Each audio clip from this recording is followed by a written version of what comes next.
챕터 1. 두려움은 없앨 수 없다. 다만 참는 것이다. 투자 계좌를 열었을 때 심장이 쿵 내려앉는 그 순간을 저는 똑똑히 기억합니다. 빨간 숫자가 아니라 파란 숫자가 화면을 가득 채우고 손이 떨리기 시작하는 그 순간, 많은 사람들이 인생에서 가장 큰 실수를 저지릅니다. 오늘 이 이야기를 끝까지 들으신다면 앞으로 다시는 폭락장에서 공황에 빠져 계좌를 반토막 내는 일은 없으실 것입니다. 지금부터 말씀드리는 내용은 단순한 위로가 아니라 실제로 수십 년간 시장에서 살아남은 사람들이 공통적으로 사용한 방법입니다. 주식 투자를 시작한 사람이라면 누구나 한 번쯤 이런 생각을 합니다. 이 두려움만 사라지면 버틸 수 있을 텐데, 계좌가 빨갛게 물들고 손실률이 두 자릿수를 넘어가면 머릿속에서는 계속 같은 목소리가 울립니다. 지금이라도 팔아야 하는 것 아닐까? 더 떨어지기 전에 손을 떼야 하는 것 아닐까? 그런데 여기서 반드시 알아야 할 사실이 하나 있습니다. 두려움은 없앨 수 있는 감정이 아니라는 것입니다. 두려움을 없애려고 애쓰는 순간, 오히려 그 감정은 더 크게 부풀어 오릅니다. 마치 눈을 감지 말라고 말하면 할수록 더 눈을 감고 싶어지는 것과 같은 이치입니다. 하락장에서 살아남는 투자자와 무너지는 투자자를 가르는 기준이 궁금하신 분들이 정말 많습니다. 결론부터 말씀드리면 그 기준은 두려움의 유무가 아닙니다. 급락장에서 흔들리지 않고 버티는 것처럼 보이는 사람들도 사실은 속으로 심장이 요동치고 손에 땀이 나는 것을 경험합니다. 다만 그들은 그 감정을 없애려 하지 않고 지금은 그냥 참는다고 스스로에게 되뇌는 사람들입니다. 겉으로 침착해 보이는 것과 실제로 두려움을 느끼지 않는 것은 완전히 다른 문제입니다. 이 차이를 이해하지 못하면 평생 시장에서 감정에 휘둘리는 투자자로 남게 됩니다. 여기서 첫 번째로 짚고 넘어가야 할 것이 바로 공포에 매도하는 심리의 정체입니다. 계좌가 급락할 때 우리 몸은 실제로 신체적인 위협을 느낄 때와 매우 비슷한 반응을 보입니다. 심장 박동이 빨라지고 손에 땀이 나고 머릿속이 하얘지는 현상이 나타나는데, 이것은 의지가 약해서가 아니라 우리 몸에 원래 내장되어 있는 생존 본능이 작동하기 때문입니다. 먼 옛날 사람들은 위험한 상황을 만나면 즉시 도망치거나 맞서 싸워야 생존할 수 있었습니다. 그런데 이 본능이 현대의 투자 상황에서는 정반대로 작동합니다. 계좌가 떨어지는 것을 위험 신호로 인식한 뇌는 즉시 도망치라는 명령을 내리고, 그 결과가 바로 공포에 질린 매도입니다. 문제는 이 본능적인 반응이 투자에서는 대부분 최악의 타이밍에 발동한다는 점입니다. 가장 많이 떨어졌을 때 가장 강하게 팔고 싶은 충동이 올라오고, 결국 바닥 근처에서 손절을 하고 나면 얼마 지나지 않아 반등하는 모습을 지켜보며 후회하는 패턴이 반복됩니다. 많은 투자자들이 이 패턴에 갇혀 있으면서도 자신이 왜 그런 선택을 반복하는지 정확히 이해하지 못합니다. 스스로를 의지박약이라고 자책하거나 나는 투자에 소질이 없다고 단정짓는 경우도 많습니다. 하지만 실제로는 의지의 문제가 아니라 감정을 다루는 구체적인 방법을 배우지 못했기 때문입니다. 두려움을 없애야 할 적으로 여기는 순간부터 싸움은 이미 불리하게 시작됩니다. 두려움은 싸워서 이길 대상이 아니라 함께 데리고 가야 할 감정이라는 사실을 받아들이는 것이 모든 변화의 출발점입니다. 이제 실제로 계좌가 흔들릴 때 무엇을 해야 하는지 구체적으로 말씀드리겠습니다. 두려움을 다루는 방법은 생각보다 단순하지만 꾸준히 실천하지 않으면 절대로 몸에 배지 않습니다. 첫 번째 단계는 지금 내가 두렵다는 사실을 짧게 인정하는 것입니다. 많은 사람들이 이 단계를 건너뛰고 곧바로 행동으로 넘어가려 합니다. 하지만 감정을 부정하지 않고 있는 그대로 인정하는 것만으로도 그 감정이 가진 힘은 눈에 띄게 약해집니다. 지금 나는 손실 앞에서 두려움을 느끼고 있다고 마음속으로 짧게 말해보는 것만으로도 충동적인 행동을 막는 첫 번째 방어선이 만들어집니다. 두 번째 단계는 숨을 고르는 것입니다. 계좌창을 닫고 딱 5초만 깊게 숨을 들이마시고 내쉬어 보시기 바랍니다. 별것 아닌 것처럼 들리지만 이 짧은 호흡 하나가 폭주하는 감정을 물리적으로 진정시키는데 실질적인 효과가 있습니다. 실제로 큰 하락장을 여러 번 겪은 투자자들의 공통된 증언은 화면에서 눈을 떼고 숨을 고르는 순간 비로소 이성적인 판단이 돌아왔다는 것입니다. 매도 버튼을 누르기 직전에 그 몇 초가 인생에서 가장 비싼 몇 초가 될 수 있다는 사실을 반드시 기억하셔야 합니다. 세 번째 단계는 아주 작은 행동 하나를 미리 정해두고 그것만 시행하는 것입니다. 큰 용기를 내서 완벽하게 침착한 투자자가 되겠다는 목표는 오히려 부담이 되어 실패로 이어지기 쉽습니다. 대신 하락장이 오면 딱 이것만 한다는 식으로 아주 구체적이고 작은 원칙을 미리 정해두는 것이 훨씬 효과적입니다. 예를 들어, 오늘 하루는 어떤 매매도 하지 않는다. 또는 미리 정해둔 비중 이상은 절대 팔지 않는다처럼 명확하고 단순한 기준이 좋습니다. 큰 결심이 아니라 작은 규칙 하나를 지키는 데에만 집중하면 감정이 요동치는 순간에도 판단의 중심을 잃지 않을 수 있습니다. 여기서 반드시 이해하고 넘어가야 할 두 번째 핵심 주제는 위험이라는 것이 대체 어디에서 비롯되는가 하는 문제입니다. 대부분의 투자자들은 위험을 가격이 오르내리는 변동성 그 자체라고 생각합니다. 그래서 가격이 크게 흔들리면 무조건 위험한 상황이라고 판단하고 서둘러 빠져나오려 합니다. 하지만 진짜 위험은 가격의 움직임에서 오는 것이 아니라 내가 무엇을 모르는가에서 비롯됩니다. 자신이 투자하고 있는 대상의 본질을 제대로 이해하지 못한 상태에서 가격만 바라보고 있으면 작은 움직임에도 크게 흔들릴 수밖에 없습니다. 반대로 자신이 왜 이 자산을 보유하고 있는지 명확히 알고 있는 사람은 가격이 출렁여도 쉽게 흔들리지 않습니다. 결국 공부하지 않은 상태에서의 투자야말로 가장 큰 위험이라는 사실을 깨달아야 합니다. 무지에서 비롯된 두려움과 이해에서 비롯된 침착함의 차이는 실제 사례를 통해 더 명확하게 드러납니다. 똑같이 큰 하락을 경험하더라도 어떤 사람은 패닉에 빠져 최악의 타이밍에 자산을 정리하고 어떤 사람은 오히려 이 하락이 일시적인 현상인지 구조적인 문제인지 차분히 점검합니다. 이 차이를 만드는 것은 타고난 담력이 아니라 얼마나 깊이 이해하고 있느냐입니다. 자신이 보유한 자산의 가치를 스스로 설명할 수 있는 사람은 가격이 아무리 흔들려도 중심을 잡을 수 있지만 남들이 좋다고 해서 따라 산 사람은 작은 흔들림에도 쉽게 무너집니다. 그렇다면 이해를 바탕으로 한 위험 관리는 구체적으로 어떻게 실천해야 할까요? 가장 먼저 해야 할 일은 내가 지금 보유하고 있는 자산이 왜 하락하고 있는지 그 원인을 스스로 정리해 보는 것입니다. 시장 전체가 다 같이 흔들리는 상황인지 아니면 개별적인 이유가 있는 것인지 구분하는 것만으로도 마음의 동요가 훨씬 줄어듭니다. 다음으로는 자신이 감당할 수 있는 손실의 범위를 미리 숫자로 정해두는 습관이 필요합니다. 감정이 아니라 미리 세워둔 기준에 따라 움직이면 하락장에서도 즉흥적인 결정을 피할 수 있습니다. 마지막으로는 분산이라는 개념을 단순히 여러 종목에 나눠 담는 것을 넘어서 서로 다른 성격을 가진 자산을 함께 보유하는 것으로 이해해야 합니다. 한 가지 흐름에만 모든 것을 걸어두면 그 흐름이 꺾였을 때 감당할 수 없는 충격을 받게 됩니다. 세 번째로 반드시 다뤄야 할 주제는 반복되는 실수의 패턴을 끊어내는 방법입니다.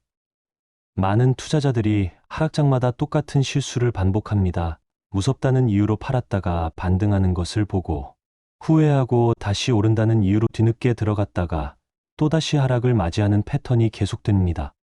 이 악순환을 끊어내는 유일한 방법은 감정이 아니라 미리 세워둔 원칙에 따라 움직이는 습관을 만드는 것입니다. 원칙을 세우는 것과 그것을 실제로 지키는 것은 완전히 다른 차원의 문제입니다. 많은 사람들이 하락장이 오기 전에는 그럴듯한 원칙을 세우지만 막상 계좌가 흔들리면 그 원칙을 가장 먼저 내던져 버립니다. 그래서 원칙은 반드시 평온한 시기에 미리 글로 적어두고 하락장이 왔을 때는 그 글을 그대로 다시 읽는 방식으로 지켜내야 합니다. 감정이 격해진 상태에서 새로운 판단을 내리려 하지 말고 이미 냉정할 때 세워둔 기준을 그대로 따르는 것이 핵심입니다. 네 번째로 말씀드리고 싶은 것은 시간이라는 요소가 두려움을 다스리는데 얼마나 강력한 무기가 되는가 하는 점입니다. 하락장 한복판에 있을 때는 그 순간이 영원히 계속될 것처럼 느껴집니다. 하지만 시장의 역사를 길게 놓고 보면 극심한 하락 이후에는 언제나 회복의 국면이 찾아왔습니다. 물론 개별적인 상황마다 회복의 속도와 형태는 다르지만 짧은 시야로 오늘 하루의 가격만 바라보는 것과 몇 년의 흐름을 놓고 바라보는 것은 완전히 다른 결정을 이끌어냅니다. 짧은 시야를 가진 사람은 하루하루의 움직임에 일희일비하며 감정적으로 지쳐가지만 긴 시야를 가진 사람은 오늘의 하락이 전체 흐름 속에서 어떤 위치에 있는지 가늠하며 훨씬 차분하게 대응할 수 있습니다. 결국 두려움을 견디는 힘은 얼마나 긴 시간의 틀로 시장을 바라보고 있느냐에서 나온다고 해도 과언이 아닙니다. 다섯 번째로 강조하고 싶은 것은 이 모든 원칙을 실제 습관으로 만드는 구체적인 실천법입니다.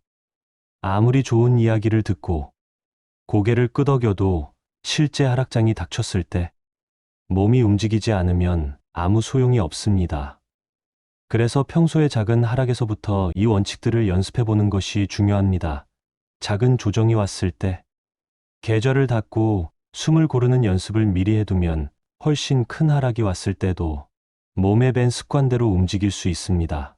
또한 하락장이 지나간 이후에는 반드시 자신의 대응을 돌아보는 시간을 가져야 합니다. 그때 나는 어떤 감정을 느꼈고 어떤 행동을 했으며 그 결과는 어땠는지 기록해두는 습관은 다음 하락장에서 훨씬 더 성숙한 대응을 가능하게 해줍니다. 이렇게 쌓인 경험은 단순한 지식이 아니라 실전에서 바로 꺼내 쓸 수 있는 진짜 무기가 됩니다. 결국 시장에서 오래 살아남는 사람들의 공통점은 두려움을 느끼지 않는 사람들이 아니라 두려움을 느끼면서도 미리 정한 원칙을 지키는 사람들입니다. 두려움은 없애야 할 적이 아니라 함께 걸어가야 할 동반자라는 사실을 받아들이는 순간부터 진짜 투자자로서의 첫걸음이 시작됩니다.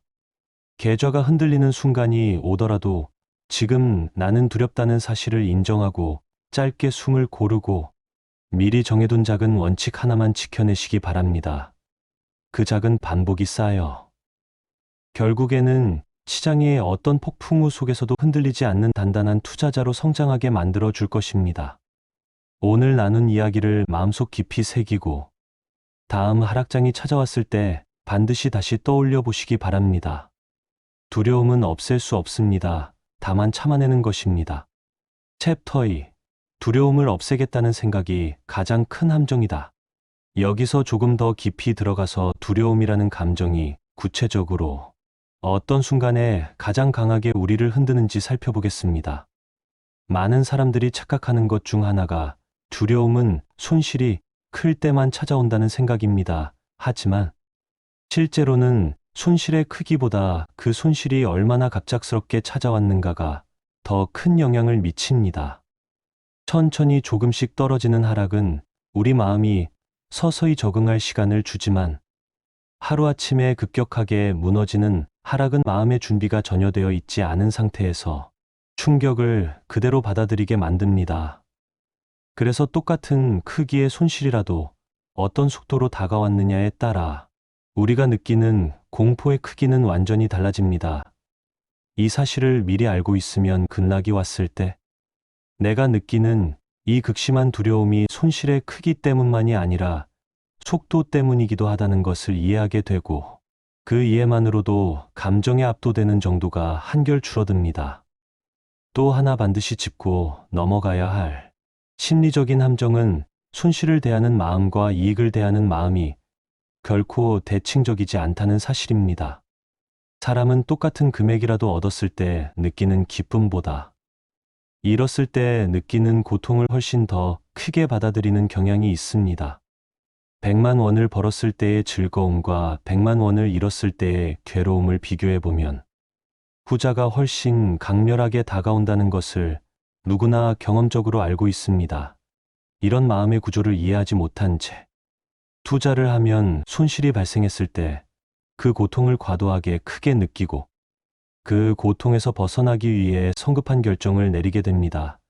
반대로 이 구조를 미리 이해하고 있는 사람은 지금 내가 느끼는 이 괴로움이 실제 손실의 크기보다 심리적으로 부풀려진 것일 수 있다는 것을 인식하고 한 박자 늦춰서 판단할 여유를 가질 수 있습니다.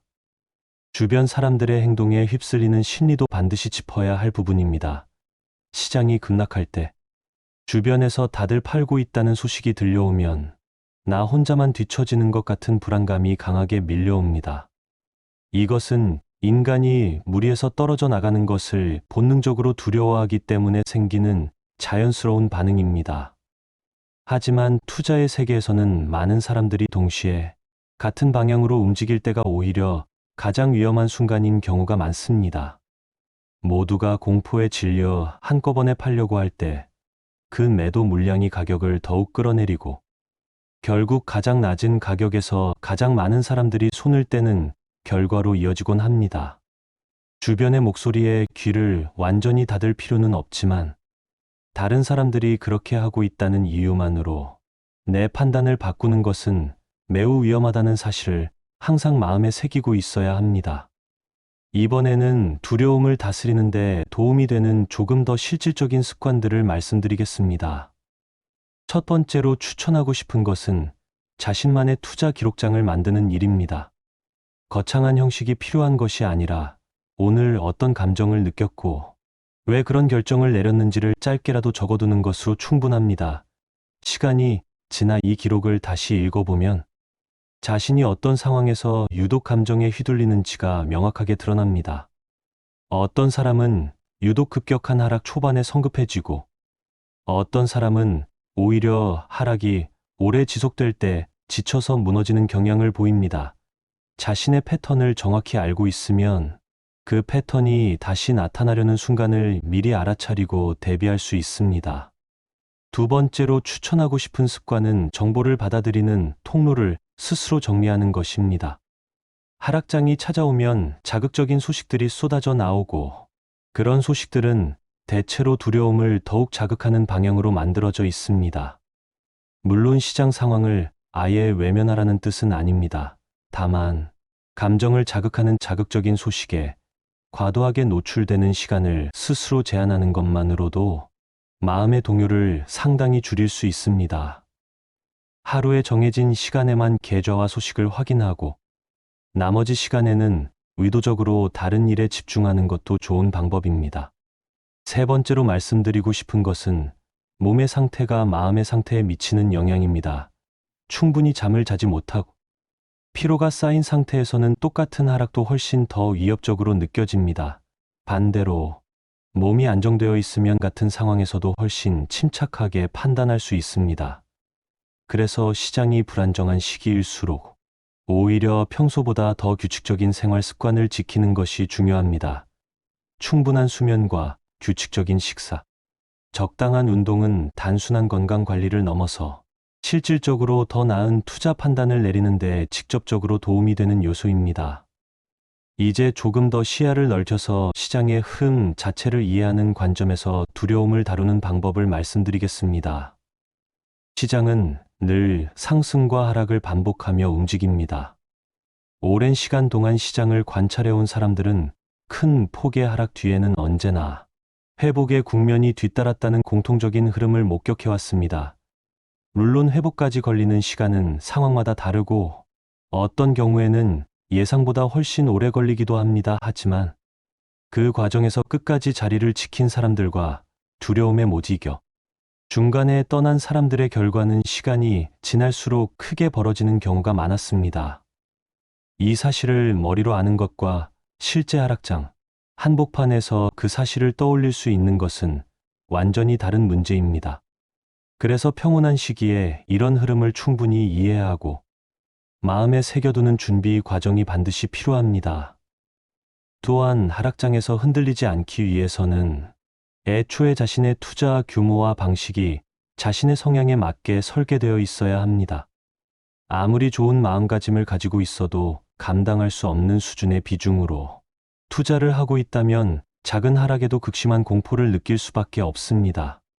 반대로 자신이 충분히 감당할 수 있는 범위 안에서 투자를 하고 있다면 큰 폭의 하락이 오더라도 상대적으로 여유를 가지고 대응할 수 있습니다. 그래서 두려움을 다스리는 연습을 하기에 앞서 먼저 자신의 투자 규모가 자신의 심리적 여유와 재정적 상황에 맞게 설정되어 있는지를 스스로 점검해보는 과정이 선행되어야 합니다. 마지막으로 오늘 나눈 모든 이야기를 하나로 정리해보겠습니다. 두려움은 없앨 수 있는 감정이 아니라 다스리고 함께 걸어가야 하는 감정입니다. 하락장이 찾아오는 순간 그 감정을 부정하지 않고 짧게 인정하는 것에서부터 시작해서 잠시 숨을 고르고 미리 정해둔 작은 원칙 하나를 지켜내는 것, 그리고 자신의 감정과 행동을 꾸준히 기록하며 스스로를 이해해 나가는 것, 이 모든 과정이 쌓이고 쌓여서 결국에는 어떤 급락장이 찾아와도 흔들리지 않는 단단한 마음을 만들어냅니다. 오늘 이 이야기가 다음 하락장에서 여러분의 판단에 작은 등불이 되어드리기를 바랍니다. 두려움은 없앨 수 없습니다. 다만 그 두려움과 함께 끝까지 걸어가는 것, 그것이야말로 진짜 투자 신법입니다. 챕터 3. 구체적인 위험관리 원칙 세우는 법이나 실전 매매 기준 정하는 법. 투자로 돈을 잃는 사람과 꾸준히 지키는 사람의 차이는 실력이 아니라 미리 정해둔 기준이 있느냐 없느냐에서 갈립니다. 오늘은 그 기준을 어떻게 세워야 하는지 아주 구체적으로 말씀드리겠습니다. 이 기준을 제대로 이해하고 나면 앞으로는 감으로 사고 팔던 투자에서 벗어나 스스로 설명할 수 있는 투자를 하실 수 있게 됩니다. 많은 사람들이 위험관리라는 말을 들으면 막연히 조심해야 한다는 정도로만 받아들입니다. 하지만 진짜 위험관리는 감정이 아니라 숫자로 미리 정해두는 작업입니다. 원칙이 구체적인 숫자로 존재하지 않으면 시장이 흔들리는 순간 그 원칙은 가장 먼저 무너지는 대상이 됩니다. 반대로 미리 정해둔 숫자가 있으면 감정이 아무리 요동쳐도 그 숫자에 따라 움직이기만 하면 되기 때문에 판단의 부담이 크게 줄어듭니다.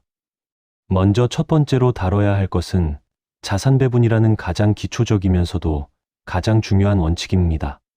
자산 배분은 단순히 여러 종목에 나눠 담는 것이 아니라 성격이 서로 다른 자산군에 자금을 분산시키는 작업을 의미합니다.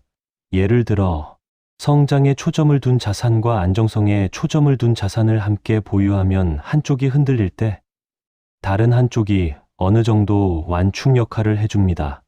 자산 배분을 정할 때 가장 먼저 해야 할 일은 자신의 나이와 소득 상황, 그리고 투자 목적을 고려해서 감당할 수 있는 위험의 수준을 스스로 파악하는 것입니다. 아직 젊고 소득이 꾸준히 발생하는 시기라면 조금 더 공격적인 비중을 가져갈 여유가 있지만 은퇴가 가까워지거나 이 자금이 반드시 필요한 시점이 정해져 있다면 보수적인 비중으로 무게중심을 옮겨야 합니다. 이 배분 비율은 한번 정했다고 끝나는 것이 아니라 정기적으로 점검하고 상황 변화에 맞춰 조정해 나가야 합니다. 두 번째로 반드시 세워야 할 원칙은 손절 기준입니다. 손절이라는 단어를 들으면 많은 사람들이 거부감을 느낍니다. 손실을 확정짓는다는 것이 심리적으로 매우 힘들기 때문입니다. 하지만 손절 기준이 없는 투자는 브레이크 없는 자동차를 운전하는 것과 같습니다. 손절 기준을 세울 때 가장 중요한 것은 그 기준을 하락이 오기 전 평온한 시기에 미리 정해두는 것입니다. 예를 들어 매수한 가격에서 일정 비율 이상 하락하면 이유를 따지지 않고 정리한다는 식의 명확한 기준이 필요합니다. 이 비율은 투자하는 자산의 성격과 개인의 성향에 따라 다르게 설정할 수 있지만 중요한 것은 일단 정해진 기준은 감정적인 판단으로 바꾸지 않는다는 원칙을 지키는 일입니다. 많은 사람들이 손절 기준을 정해놓고도 막상 그 지점에 도달하면 조금만 더 기다려보자는 생각으로 기준을 어기곤 합니다. 이렇게 한번 기준을 어기기 시작하면 그 다음부터는 기준 자체가 의미를 잃어버리게 됩니다. 세 번째로 세워야 할 원칙은 비중 조절에 관한 기준입니다. 하나의 자산에 지나치게 많은 비중을 싣는 것은 그 자산이 아무리 좋아 보여도 매우 위험한 선택입니다. 아무리 확신이 강한 자산이라도 예상하지 못한 변수는 언제든 발생할 수 있기 때문에 하나의 대상에 전체 자금의 지나치게 큰 부분을 투입하지 않는다는 원칙을 스스로 정해두어야 합니다. 또한 이미 보유한 자산의 가격이 크게 올라서 전체 자산에서 차지하는 비중이 지나치게 커졌다면 일부를 정리해서 원래의 비중으로 되돌리는 재조정 작업도 필요합니다. 이 작업을 정기적으로 해주면 특정 자산 하나가 무너졌을 때 전체 자산에 미치는 충격을 크게 줄일 수 있습니다. 여기서 실전 매매 기준을 정하는 구체적인 방법으로 넘어가 보겠습니다. 실전 매매 기준을 세울 때 가장 먼저 해야 할 일은 자신이 어떤 성격의 투자자인지 파악하는 것입니다. 어떤 사람은 짧은 기간 동안 가격의 움직임을 보고 판단하는 방식이 잘 맞고, 어떤 사람은 오랜 기간 보유하며 기다리는 방식이 잘 맞습니다. 자신의 성향과 맞지 않는 방식을 억지로 따라하면 그 방식이 아무리 이론적으로 훌륭해도 실전에서는 지켜내기가 매우 어렵습니다. 그래서 매매 기준을 세우기 전에 자신이 하루에도 여러 번 가격을 확인하며 대응하는 것이 편한 사람인지, 아니면 한번 결정을 내리면 오랫동안 신경 쓰지 않는 편이 마음이 편한 사람인지부터 솔직하게 판단해야 합니다. 매수 기준을 세울 때는 반드시 진입하는 이유를 먼저 문장으로 정리하는 습관이 필요합니다. 단순히 오를 것 같다는 막연한 느낌이 아니라 어떤 근거로 이 시점에 진입하는지를 스스로 설명할 수 있어야 합니다. 이 근거를 미리 문장으로 정리해 두면 이후 가격이 예상과 다르게 움직였을 때 애초에 세웠던 근거가 여전히 유효한지, 아니면 근거 자체가 깨졌는지를 판단할 수 있는 기준점이 생깁니다. 근거가 깨졌다면 가격과 상관없이 빠져나오는 것이 맞고, 근거가 여전히 유효하다면 일시적인 가격 흔들림에 흔들리지 않고 버틸 수 있는 힘이 생깁니다. 매도 기준을 세울 때는 이익을 시현하는 기준과 손실을 정리하는 기준을 각각 따로 명확하게 정해두어야 합니다. 이익 실현 기준을 정할 때는 목표한 수익률에 도달했을 때 일부라도 먼저 정리하는 방식을 고려해 볼 수 있습니다. 모든 자산을 한 번에 정리하기보다 일부는 정리하고 일부는 남겨두는 방식을 쓰면 더 오를 때의 아쉬움과 갑자기 꺾일 때의 두려움을 동시에 완화할 수 있습니다. 손실 정리 기준은 앞서 말씀드린 손절 기준과 연결되는데, 이 기준만큼은 절대로 상황에 따라 유연하게 바꾸지 않는다는 원칙을 지켜야 합니다. 투자 일지를 작성하는 습관도 실전 매매 기준을 다듬어가는데 매우 중요한 역할을 합니다. 매매를 할 때마다 어떤 근거로 진입했고, 어떤 근거로 정리했는지, 그리고 그 결정을 내릴 때 어떤 감정을 느꼈는지를 짧게라도 기록해두면 시간이 지나 자신만의 패턴을 발견할 수 있습니다.